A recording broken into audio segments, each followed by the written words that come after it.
Hello World Wide Web, I'm Shado, the internet personality with the best hair, and in continuing Dino-Sember, I will be reviewing all of the sequels to Jurassic Park, such as today's review, The Lost World. Jurassic Park. Though the novel was simply titled The Lost World, they added Jurassic Park to the end of it for the movie to avoid confusion.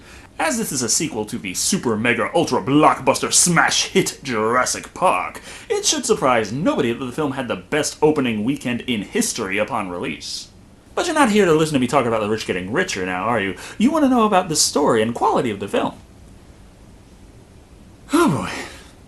The Lost World is pretty damn different from the original Jurassic Park. Most of the cast of the last film are missing and never brought up, and instead we follow Ian Malcolm as our lead protagonist. Sort of. He doesn't really behave like himself, and chaos barely even gets referenced in this movie. And it gets referenced incorrectly. They talk about quantum physics. In fact, things are so vastly different, I was shocked to learn that the same director and writer were actually responsible for this movie. Seriously, I'm not making it up. Check for yourself. Nevertheless, let's take a look at The Lost World, Jurassic Park, and see if the same director is somehow directly responsible for this drastic change in direction. The film opens on Isla Sorna, an island in the same chain as Isla Nublar, where Jurassic Park was located. Here we meet a rich family enjoying a day on the beach. And in the nature of this film's obsession with shoving morals down our throat, we start this bright and early, as this family's only crime is being filthy stinking rich, and surely that is more than enough to justify this. Interestingly enough, a kid being torn apart by compies was actually how the original film was supposed to start out. Sometimes things get cut for a reason. Her parents discovering her being fucking murdered by chicken-sized killers is a great way to segue over to Ian Malcolm, again played by Jeff Goldblum. At least the editor thought so. Ian is taking public transportation because we have to establish this world-renowned K-itician is actually broke as fuck, and therefore relatable. You're him, right? The scientist, the guy? I saw you on TV. He also evidently told the news stations about the dinosaurs eating people on a remote island. This got the kind of reaction you would expect. I believed you. Yeah, he's annoying, but I'm sure that there's also a line of groupies outside Ian's apartment just waiting to do the dinosaur. As it happens, this travel scene is because Ian has been summoned by John Hammond, and being a good protagonist, must go in person because finding out why over the phone would just be rude to the audience. Still, we get to see the now older Lex and Tim. Yes. So great to see you. It's so great to see you. Line. You came to see Grandpa? Yeah, he called me. What? Okay, please, seriously, tell me this wasn't really Spielberg behind the camera, was it? Because, if so, why does it look so much like this was one take with no rehearsal? We also find that after the minor error at the park, Hammond's power with InGen has been usurped by his nephew, Peter Ludlow, played by Arliss Howard. He is none too pleased with Ian talking to the press, therefore breaking his non-disclosure agreement about the park. Yeah, I did, and you lied. You twisted the facts surrounding the deaths of 3 people. Now I know what you're thinking. Decker, he said 3, but clearly the body count was 5. No, he only said he lied about the 3 deaths. Therefore, he told the papers that, yeah, 2 of them were eaten by dinosaurs, but these 3 weren't. Yeah, even trying to make sense of this doesn't make sense. They pretty much established that Ludlow is our bad guy for this movie, before moving on to Ian's meeting with Hammond. Here we learn about Site B, the island where they were raising the dinosaurs before shipping them over to Isla Nublar. Something that was brought up in the book but was cut from the first movie so that we would have more scenes of brachiosaurs and the like. Oh well, it's not like it's ever going to be plot relevant at any point. Oh. Yeah. Oops. Funny thing too, while Jurassic Park failed due to sabotage, Site B was destroyed shortly afterward by a hurricane. Apparently they had no fail-safes in case of hurricanes. And no wonder they fired Hammond. The big surprise, though, is that the random selection of species separated by hundreds of millions of years, out of sheer luck, somehow turned out to be a balanced, self-sustaining ecosystem. How? I mean that they're still alive. You bred them lysine deficient. Shouldn't they have kicked after 7 days without supplemental enzymes? Yes! That's one of 1,000 questions I want the team to answer. Yeah, I got some explaining to do. Yeah, I said they didn't bring that up in the sequels. And clearly they do. I forgot and didn't check ahead. Yeah, so, this one's for me. But that team he was talking about? Turns out Hammond has the bright idea to send a small group of people to an island crawling with dinosaurs to survey and return with information about the ecosystem. Don't worry, Ian. I'm not making the same mistakes again. You're making all new ones. No. Collecting a ragtag group of individuals to gawk at dinosaurs as they are picked off one by one. Yeah, I'd say those are the same mistakes. Ian thinks this movie's plot is insane, so Hammond reminds him about the nature of sequels and shows that he's scripted in the upcoming scenes. Still, Malcolm wants nothing to do with it, except for one problem. You didn't contact Sarah. It's too late. She's already there. He sent his girlfriend to the island of horrible, painful death well in advance. Shit, that is some supervillain level shit right there. Batshit insane on top of it as Hammond continues to extol the virtues of Sarah Harding, while Ian falls into a depression at the thought of her being torn apart by dinosaurs. Come on, she'll be fine. She spent years studying African predators, you know. It should be noted that originally there was supposed to be a proper animal behavior specialist character, and Sarah Harding was just the paleontologist, and at some point during production they kind of fused the two together, which makes her kind of come off as schizophrenic. Tired of all this, Ian declares he will go off to rescue the princess at once, introducing us to the team, including Richard Schiff as field equipment expert Eddie Carr, and the resident photographer Nick Van Owen, played by Vince Vaughn. Vince Vaughn. Who the fuck thought it was a good idea to put him in this movie? Spielberg. He evidently saw his performance in Swingers and thought, that man needs to be in my dinosaur movie. Out of nowhere, we are also introduced to Ian's daughter, Kelly Curtis, played by Vanessa Lee Chester, who you really can't help but notice is very black. I don't mean to offend, but it really sticks out in this situation. I mean, were they trying to be progressive, or was it just written that way? You found it. What took you so long? Sorry, I couldn't get a cab. It was written that way. She doesn't even have Sega. She's such a troglodyte. Cruel, but good word use. No, Sega is a company. And this movie's from '97. Awesome games as there were on every system, the Saturn was getting its ass handed to it by the PlayStation. Or, Sony, I guess you would say. You might be wondering why this character's last name is Curtis and not Malcolm, or what the hell happened to those other two children Ian supposedly has. None of this is brought up in the slightest. We've got to concentrate on far more important character traits. Gymnastics? I scrubbed out, Dad. I got cut from the team. Thanks for knowing. She knows gymnastics, and yes, this is important. Not for the whole, bulk of this movie, but it comes up one more time, over an hour from now. As this goes nowhere, Ian leaves her with sage words. Hey, you want some good parental advice? Don't listen to me. It's so obvious, I can't even joke about how obvious it obviously is. Therefore, after we plainly see her climb aboard front, center, foreground, and focal point, we watch the team make it to the island and begin their search for Sarah, who hasn't answered her satellite phone. Soon, they fear the worst. Sarah! Sarah! Sarah! I know, Nostalgia Critic already made plenty of fun of that line delivery there, but screaming, or at least talking a little louder than usual, doesn't seem to do much, other than summon a magical herd of Stegosaurus out to be our first big wow moment to holy shit, look at that dinosaurs. But personally, I find it much less impressive than the Brachiosaurs from the first movie, possibly due to the annoying commentary that people other than myself are delivering at this time. Yeah, that's how it always starts. But then later there's running and... I know Ian Malcolm is a smartass, but who the fuck thought it was a good idea to fucking drench this movie in self-aware humor? And how zany. It turns out Sarah was right there all along. The reason she didn't answer when everyone was screaming her name is... Hey, Nick! she's a cunt. She is also played by Julianne Moore. Not only that, but she's solved the big lysine dilemma on her own while off screen. Turns out the plant life is lysine-rich. Herbivores eat plants, carnivores eat herbivores. Hammond's expensive failsafes prove once again to be ridiculously poorly planned. It's honestly kind of surprising she figured all this out on her own, when she's the kind of person that's stupid enough to do this. The experienced wildlife expert ran right up to a herd of animals and started touching their young. Fucking brilliant. What a shock! The animals panic and attack. But don't worry, plot armor saves the day once again. Therefore, they live to see camp one more time. And they're stowaway. No time to punish her, though, as they notice quite a few more uninvited guests. It says InGen on the side of that chopper!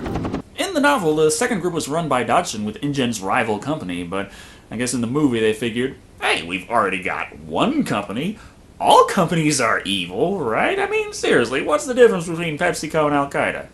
This group is here to capture the dinosaurs to transfer off the island, as they're the bad guys. This means the movie has to show them going about this in the most intrusive, destructive, and dangerous ways possible. This scene also serves to be akin to the flock of dinosaurs from the original on steroids, screaming, "Look at all these fucking dinosaurs!" This scene also introduces my favorite character, the hunter, Roland. Well, I guess since he's with the bad guys, they meant poacher, but you do realize it's not illegal to hunt dinosaurs, right? He's played by Pete Postlethwaite, whom you probably recognize as David from Alien 3. Despite his incredibly difficult last name, he still has issues with some of the dinosaurs.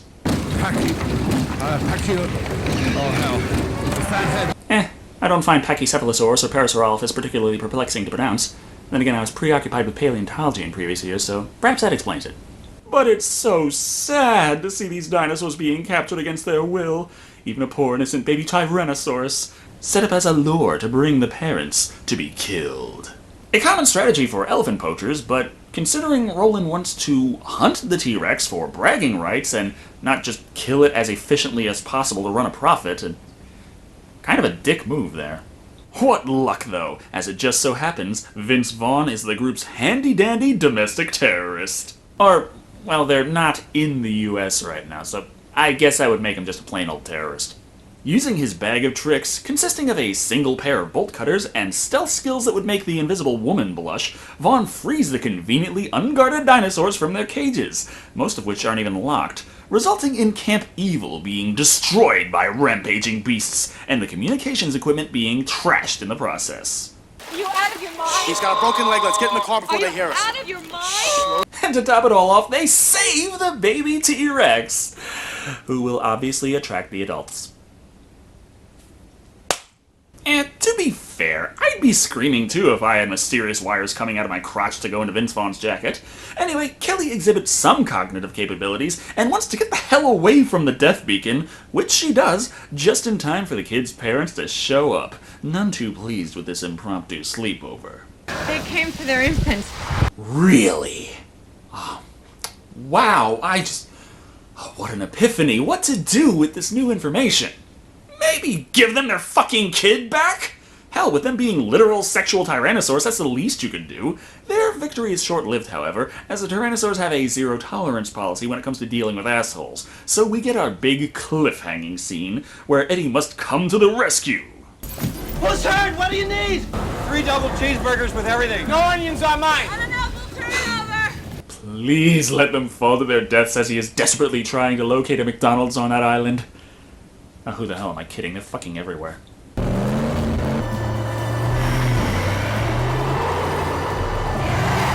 Okay, giant mutant killer dinosaurs that somehow make a balanced ecosystem out of sheer fucking luck is one thing, but how in the hell is that car getting traction while hydroplaning on mud?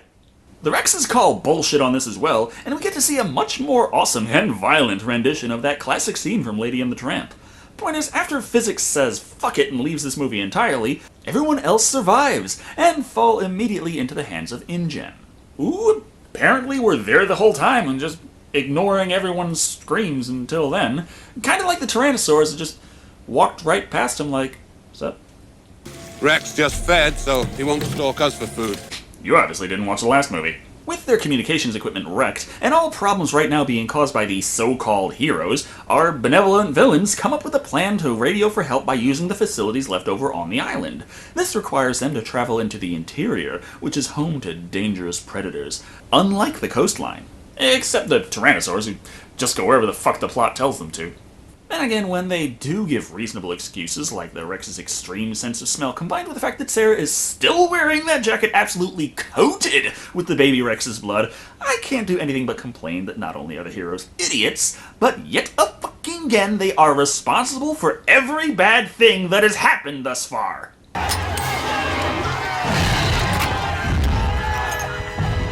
I'm sure he could have saved everyone's life, but that would require shooting an animal, and we can all thank Vince Vaughn for making sure that that cruelty will never take place in this movie. Thank you!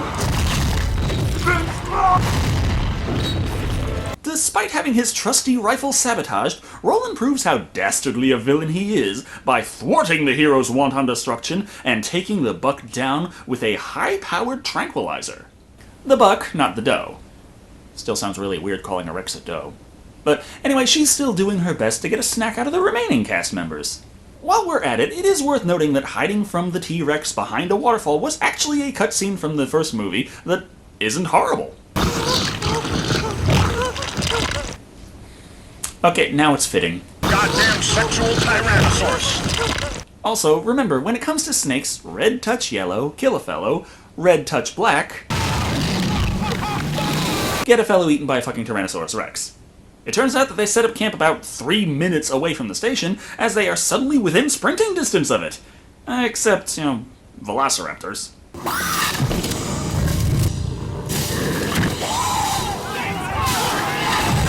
You guys have guns, you know, lots of them. It's part of your complimentary evil pack. You ever think about fucking using them? Now, why not just have everyone picked off one by one?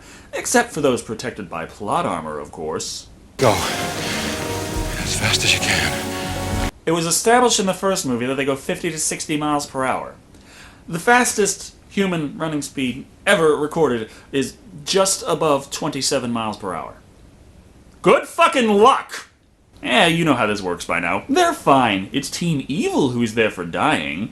Anyway, Vince gets into the building, is immediately reminded of a much better movie, and makes contact with InGen almost instantly. What could happen to screw things up now? Oh, yeah. The rest of the cast members show up. And there's murderous creatures as well, but trust me, the cast is much, much worse.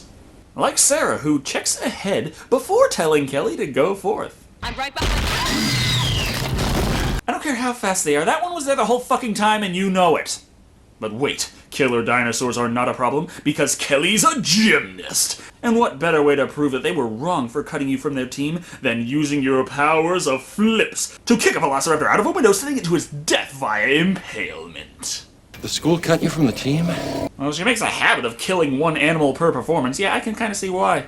Nevertheless, InGen's helicopter arrives, doesn't bother to question that these four are not part of the big team, and they head out, only to discover that Team Opportunistic has packed the tranquilized Rex for shipping. Oh my god. I can't believe it. They actually managed to accomplish their reason for going on this trip. Hey, did you remember to document any dinosaur behavior? Yes? No. Damn. So, no segue. They go right from leaving Isla Sorna to rushing to the dock to stop everything, somehow, and get locked out of it for their troubles. Finally, somebody knows that these characters have to be quarantined. What? How? You just showed them not being let in. Who the fuck let them in? As it's still relatively early and they have no guarantee of any of this, Ludlow proudly proclaims to the world that they will be opening Jurassic Park right there in San Diego. Now, he makes this declaration before the ship with the Rex on it even shows up, and that ship makes one hell of an entrance. Considering how far away they had to be before they lost control and they still managed to actually hit the docks, I'd say that is pretty damn impressive. It turns out the reason for this runaway ship is because all the crew is dead.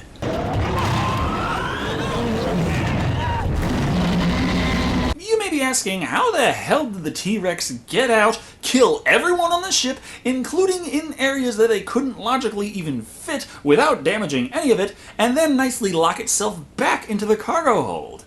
Thing is, there was actually a deleted scene where the velociraptors attacked the ship upon them taking off. Now you can ask, what the fuck were a bunch of velociraptors doing around the shoreline when the movie spent so long establishing that they were in the interior of the island? Now you're John Hammond. You make stupid decisions that lead to the deaths of several people, but everyone still loves you because you kind of look like Santa. This brings us to the movie's big gimmick, a T-Rex loose in San Diego. We only had to wait an hour and 47 minutes to get here, too. It feels, much like the rest of this movie did up to this point. Lots of potential, but they seem to focus heavily on jokes. And,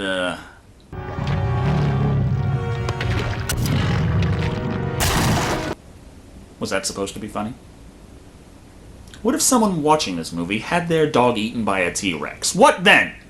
The incidental heroes have a plan, though. Kidnap the T-Rex baby and get the parent away from the city. Hey, what the hell you think you're doing? If you really want to stop us, shoot us. I think that's kind of what the guard was implying by pointing that gun at you in the first place. How will we find the adult? Or not.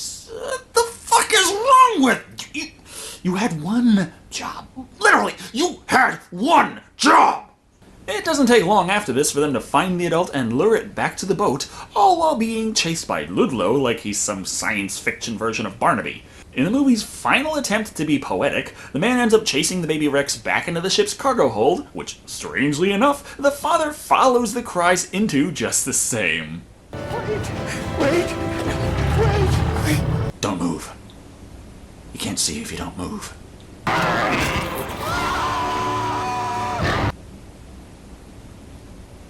Well, he's not moving anymore.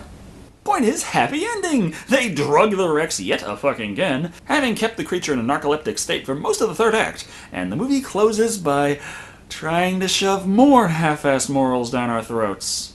Step aside and trust in nature. They're fucking mutant monsters you grew in a lab. The natural ecosystems on those islands were completely destroyed. Give a fuck about that? Our closing shot of feel-good, happy aw is the T-Rex family, right next to a herd of stegosaurs who don't seem to mind the giant fucking predators right fucking there, because nature, and nature is a beautiful, friendly thing of love. Until they disembowel, vivisect, mutilate, or otherwise cause you to end up having a very bad day. Anyway, that was The Lost World, Jurassic Park, and fuck this movie. Seeing how hard I was on the original, does that statement really surprise you? Jurassic Park was heavily flawed, but it still left the audience feeling good and was entertaining as hell. The Lost World? It compounds the flaws and makes horrendous mistakes in storytelling to boot. For one thing, the characters are assholes. Practically everything that goes wrong is the fault of the so-called good guys in this movie. About the only thing that wasn't was the T-Rex rampage at the end. But these are the people that we're supposed to be rooting for? It's like if the original Jurassic Park was written where Dennis Nedry did all the same shit he did before, except he lived and we were supposed to believe he was the hero. It's insane. Not to mention the absolute barrage of half-assed morals being thrown in our faces every 5 minutes. I was almost expecting them to say that dinosaurs went extinct from overhunting at some point.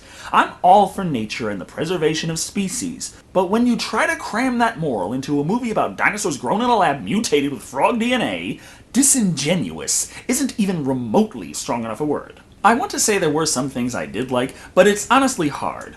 The character of Roland was entertaining, and as he told off a few of the main cast here and there, I guess I could say I can identify with him.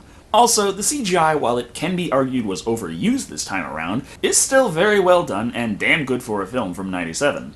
Unfortunately, the movie as a whole just doesn't stand up in my opinion. If I want to be entertained while being beaten over the head with a Save the Earth message, I'll go to the Greenpeace brothel. As for The Lost World Jurassic Park, it comes in at 2 incredibly stupid heroes whom endanger the lives of everyone around them, out of 5. I could see it being a guilty pleasure in some respects, but Spielberg, why the fuck did you cast Vaughn in this? Seriously. Thank you all for watching. I've been Decker Shado, and remember, if you're writing an eco-friendly story, don't use buzzwords. these facts. It helps.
How will we find the adult? Follow the screams.